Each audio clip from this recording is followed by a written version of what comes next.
reporting dramatic incidents here on the S.M.A.R.T train. My first ride here. Today is Tuesday, May 9th. It was occurrence about 1750.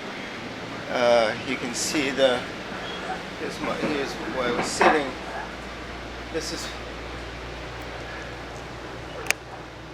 I saw 3 males standing outside.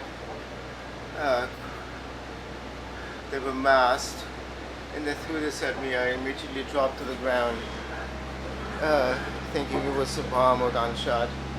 I don't know. It looked like a rock. It's a rock, most likely.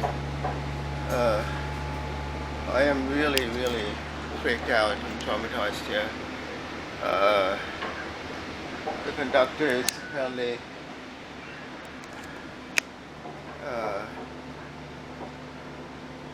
calling. He's in the front there.